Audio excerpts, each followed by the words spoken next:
timing of today's event is absolutely perfect and couldn't have been planned better, because today sees the launch of our revised Common Inspection Framework for September 2012. So part of the reason for being here is first of all to give my thanks to the sector for their involvement in 2 sets of very detailed public consultation.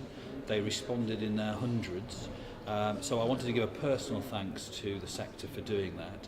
I also wanted to give a personal thanks to a significant number of learners who also took the time to respond to our framework and gave us a very clear message that learners want to be more and more involved in inspection. And we've heard that message and we've taken it on board. My heartfelt thanks, though, are reserved for those providers that have allowed us to test our new inspection framework in their own provision through a series of pilot inspections, some of which were live, some of which were without notice. And I know that courted a lot of controversy within the sector.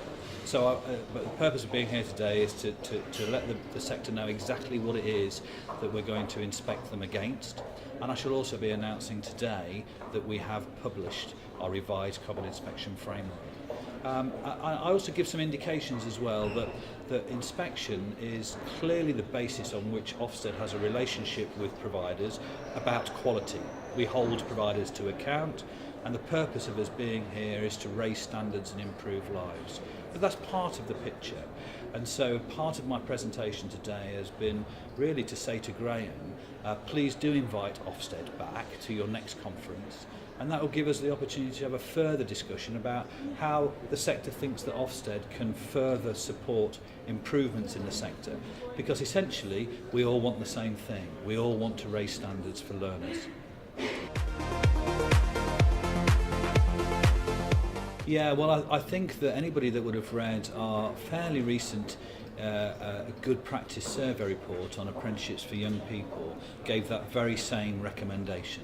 We were very clear that the most successful apprenticeship programs are for those learners at school that have a relationship with employers, often through a pre-apprenticeship program, or certainly through a work experience program that's got a real foundation to it. However that's described actually is relatively less important. What is important is that young people engage at the earliest opportunity with employers. So that mirrors our findings in our good practice survey report, which actually, and having just come from my office in Ofsted, is the 3rd most downloaded report over the last month. So I'm really pleased to see that clearly out there the message has got through, and the more and more people that are engaging in this, real vital product that we have in terms of the apprenticeship program, the better.